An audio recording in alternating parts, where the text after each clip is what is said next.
নমস্কার বন্ধুরা, তোমরা সবাই কেমন আছো? ভালো আছো কিনা? আমরা তো আছি, মোটামুটি ভালো আছি।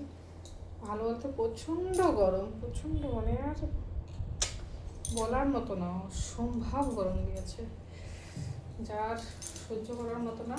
আমার সব কাজ হয়ে গেছে, আজকেও ভিডিও যেতে একটু লেট হবে। অনেক কাজ করেছি, পুরো বাথরুম পরিষ্কার করেছি, একদম বাথরুমের বালতি টালতিগুলো পুরো বাথরুম পরিষ্কার করে ঘষে হাতের অবস্থা খারাপ হয়েছে। তারপরে মাথা ব্যথা ঘষে সব কাজ টাজ করে রান্না বান্না সব কিছু কমপ্লিট, পুজো টুজো চান টান সব কমপ্লিট হয়ে গেছে। তারপরে চান টান করে পুজো দিয়ে তাড়াতাড়ি নাকে মুখে একটু দোকানে গিয়ে আসলাম, কেন কি না একটু ইডলি বানাবো। বাবা তো খেতে চাচ্ছে না সব কিছু, হ্যাঁ, তো দেখি ইডলিটা ভালো খায়, তো ভাবছি একটু ইডলি বানাবো। কালকে শনিবার, এমনি নিরামিষ খাওয়ার একদম পছন্দ করে না, তার মধ্যে খেতে পারছে না। এই কয়েকদিন ধরে তো মাছের ডিম টিম এটা সেটা দিয়ে যা খাওয়াচ্ছি, কিন্তু কালকে কি খাওয়াবো সেই টেনশনে এখন কি করব ভাবছি যে শনিবার যে ইডলিটা বানালে ইডলিটা খুব ভালো হবে, সাম্বার আর ইডলিটা। এই জন্য সেই আবার ভাবতে ভাবতে গেলাম, পুজো দিয়ে মানে নাকে মুখে দোকানে গেছি। দোকানে গিয়ে আতপ চাল, ডাল, তারপরে আবার রাত্রের জন্য খই, এই একটু সময় সব নিয়ে আসলাম।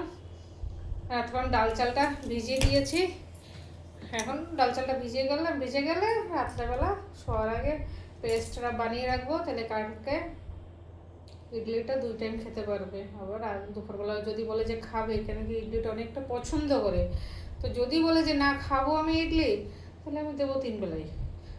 কমসে কম খাওয়ারটা তো খাওয়ারটা খেয়ে মুখে তো রুচিটা আসুক না, সেটাই হলো বড় কথা। এত গরম বন্ধুরা, বিশেষ করে বাবাকে খাবার দিয়ে এসছি, একটা টেবিল ফ্যানে মানে দেখছি যে বাবার দিকে ঘুরিয়ে দিলেই ঠিক আছে, এখন আর আমি খাবো না, বাবা খাওয়াবো তারপরে আমি কে খাবো।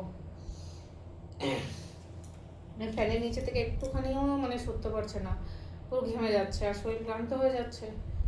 যার জন্য ফ্যানটা একদম পুরো বাবার দিকে দিয়ে খাবারটা দিয়ে এসছি, খাও।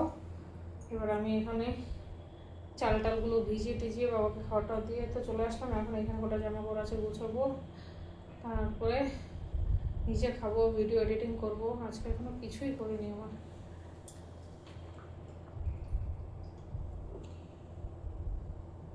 যতই জল খাচ্ছি না কেন, তাও মানে গলা শুকিয়ে যাচ্ছে, কেন কি শরীর দিয়ে তো সব জল বেরিয়ে যাচ্ছে। 10 মিনিট 5 মিনিট যদি ফ্যানের নিচে থেকে মানে একটু দূরে রান্না করতে করতে তো মানে ম্যাক্সিমাম পুরো ভিজে যায়, এরকম অবস্থা হয়ে গেছে। এখন এগুলো জামা কাপড় গুছাবো, গুছিয়ে বাবার ততক্ষণে খাওয়া হয়ে যাবে। বাবার খাওয়া হলে তারপরে নিজে খাবো, বাসন ধোবো, তারপরে ভিডিও জানি না কখন এডিটিং করবো, ভগবান জানে। যাই দেখি।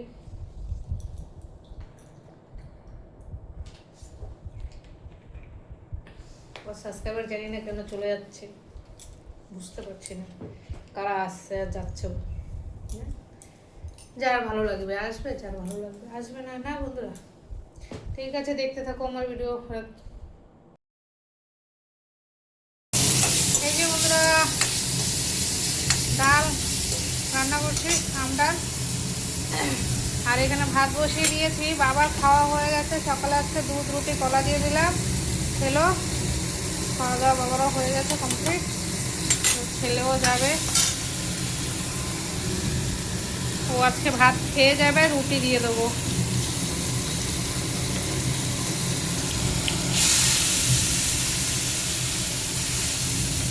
আর এই গরমের দিনে টক ডালের থেকে মনে বেস্ট আর কিছু হয়ই না।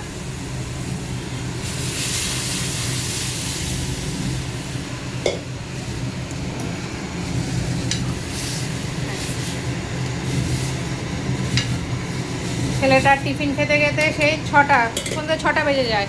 ওর জন্য আজকে ভাত খাইয়ে দেবো আর টিফিনটা দিয়ে দেবো রুটি, সে 6টার সময় খেলে কোনো অসুবিধা নেই। হলো, সাথে থাকো, দেখতে থাকো। সবজিও কাটা হয়ে গেছে, ওগুলো দেখাচ্ছি। বন্ধুরা, ডালটা হয়ে গেছে, টক ডালটা নামিয়ে দেবো একদম। আমগুলো একটু পেকে গেছে, তাও কোনো ব্যাপার না, ডালটা তো টক হয়ে যাবে। ব্যাস নামিয়ে দেবো এখন টক ডালটা। আর এখানে এই দেখো কাঁকরোল ভাজবো, কাঁকরোল কেটে নিয়েছি, কাঁকরোল উচ্ছেও আছে একটা, উচ্ছেটা আর কাঁকরোল ভাজা, আর এখানে ঝিঙেটা, মাছের ডিম আছে, মাছের ডিম দিয়ে একদম মানে মাখা মাখা করবো আর কি। তাহলে যদি বাবার মুখে একটু স্বাদ যদি পায়, যেগুলো রান্না করবো। আর এখানে মাছের ডিম ফিম নামিয়ে রেখেছি, এই যে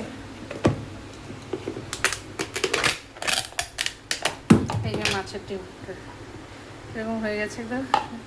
আর এটাতে মাছ আছে, কাঁকরোলগুলো ভাজবো।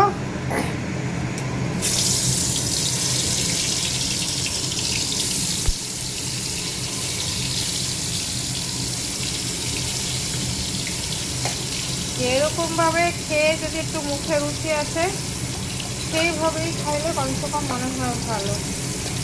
যেখানে এরকম এক এক দিন এক এক রকম ভাজা করি, এক এক দিন এক এক রকম জিনিস করি, খেয়ে মুখটাতে একটুখানি রুচি। কালকে দুপুরে কটা তাও জবরদস্তি খাইয়েছি, নিজে বসে থেকে খাইয়েছি।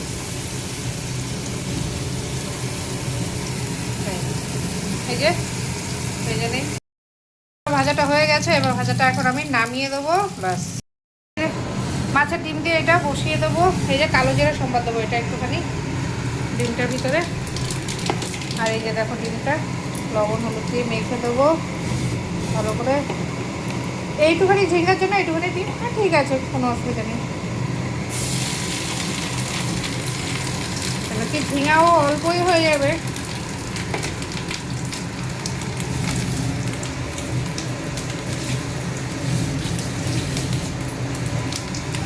এত সুন্দর ঝিঙাটা, সেদিন আমার কতটা ঝিঙা ফালারই গেছে শুধু একটুখানি আমার ফুলের জন্য।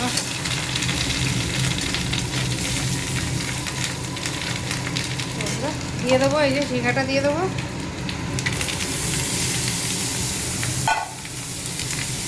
তরকারি করতাম, কিন্তু তরকারি করলে বাবা খাচ্ছে না, তো একটুখানি এই জন্য ভাজা ভিজে ভিজা ভাজা করবো, তাইলে যদি খায়।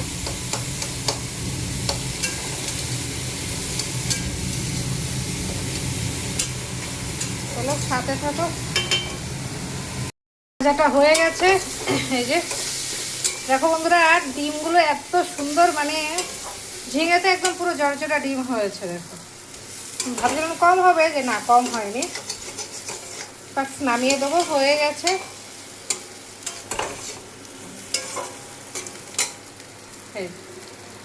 এই যে 3 পিস মাছ আছে, ওদের দাদু নাতিনের জন্য, দাদু নাতির হয়ে যাবে। 3 পিস মাছ ভেজে নেবো।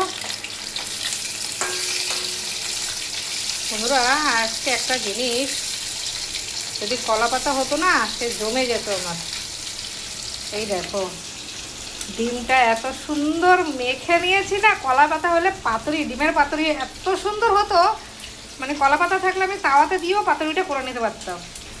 মাখাটা এত মানে সুন্দর হয়েছে, আর পাতুরিটা সেই টেস্ট হতো। কিন্তু আমার কাছে এখন কলা পাতা নেই, সেটাই বড়া করে দেবো, ফটাফট হয়ে যাবে। আর এই যে এখন মাছটা ভেজে নেই ফটাফট। এই যে বন্ধুরা বড়াটা দিয়ে দেবো। বড়াটা সুন্দর করে মেখেই রেখেছি। ইস এত সুন্দর, মানে পাতুরি দিলে না এত সুন্দর হতো, বলার মতো না। ছাড়া এখন কী করবো, নেই কলা পাতা নেই। আগে ছেলেকে কটা দিয়ে নেবো ফটাফট, তারপরে আমি দরকার পরে করে নেবো।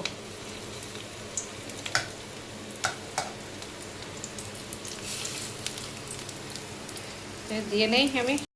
এই যে বন্ধুরা মাছের ডিমের বড়াগুলো দিয়ে দিয়েছি, একসাথেই দিয়ে দিয়েছি, হয়ে যাবে। অল্পই তো, বেশি না।